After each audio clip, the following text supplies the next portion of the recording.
সারা বিশ্বই এখন প্রযুক্তির যে নবযৌবন, সেই প্রযুক্তির নবযৌবন কিন্তু সবাই ফিল করছে।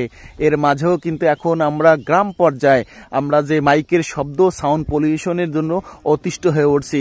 অমুক আপা নিজেই আল্ট্রাসাউন্ড করে থাকেন, অমুক আপা নিজেই সিজার করে থাকেন, অমুক জায়গায় বিশাল মেলা, এই নানানবিধ মাইকের যে তীব্র শব্দ যন্ত্রণায় আমরা গ্রাম পর্যায়ে পর্যন্ত অতিষ্ঠ হয়ে গেছি।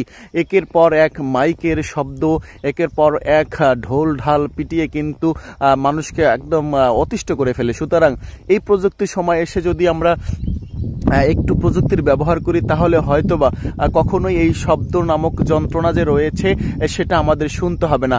আমরা সব সময়ের জন্য প্রযুক্তি ব্যবহার করতে পারি এখন, কারণ এখন প্রত্যেকটা মানুষের ঘরে ঘরে মোবাইল ডিভাইস রয়েছে। সেই ডিভাইসের মাধ্যমে কিন্তু আমরা শব্দবিহীন প্রচারণা করতে পারি। হ্যাঁ, আমাদের প্রচার দরকার আছে, প্রচার ছাড়া মানুষ অনেক সময় বুঝবে না, কিন্তু সেই প্রচার করতে গিয়ে যদি মানুষ কষ্ট পায় সেটা খুবই খারাপ অবস্থা। কারণ একটা পরিবারে কিন্তু মুরব্বী থাকতে পারে, অসুস্থ রোগী থাকতে পারে, ছোট ছোট বাচ্চারা থাকতে পারে। শহরের অলিগলিতে যেভাবে মূলত মাইকের শব্দ শোনা যায়, তাতে মনে হচ্ছে যে আসলে ছটফট করে সবাই অসুস্থ থাকলে। আর বিরক্তি তো কারণ জানেনই আপনারা, যে শব্দ যন্ত্রণা কত যন্ত্রণা। এই সব কিছু মিলে কিন্তু চাইলে আরও প্রযুক্তি ব্যবহার করে সুন্দরভাবে মানুষের কাছে পৌঁছে দেওয়া যেতে পারে। আপনি চাইলে SMS করতে পারেন মানুষের মোবাইলে, আপনি চাইলে এখন ফেসবুকে বুস্টের মাধ্যমে, ক্যাম্পেইনের মাধ্যমে আপনি সবার কাছে পৌঁছে দিতে পারেন আপনার প্রতিষ্ঠানে। তাহলে যার কাছে যাবে, যার দরকার, সে প্রতিষ্ঠানে সেভাবে করেই তার নিজের যে পরিচিতি সে নেবে, যেটা দরকার সেটা নিয়ে নেবে। চাইলে আর একটি ওয়েবসাইট করা যেতে পারে, সেই ওয়েবসাইটের মাধ্যমে আপনি আপনার প্রতিষ্ঠানে সব কিছুই আপনি সেখানে পৌঁছে দিতে পারেন। তাহলে সেটা কি হবে?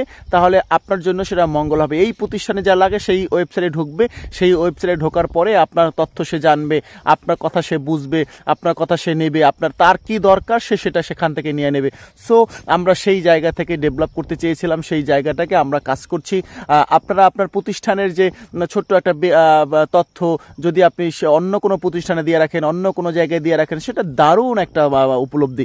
সেই উপলব্ধি থেকে কিন্তু আপনারা মানুষকে অযথা বিভিন্নভাবে মানুষকে হয়রানি করতে পারেন না। অর্থাৎ আপনি মানুষকে কখনো সাউন্ড পলিউশনের মধ্যে আটকে রাখতে পারেন না। এটা কিন্তু আপনার একটা নানান পলিসি হতে পারে। অন্যভাবে আপনি পোস্টারিং করতে পারেন, আপনি মেসেজিং করতে পারেন, আপনি ফেস বুস্টিং করতে পারেন।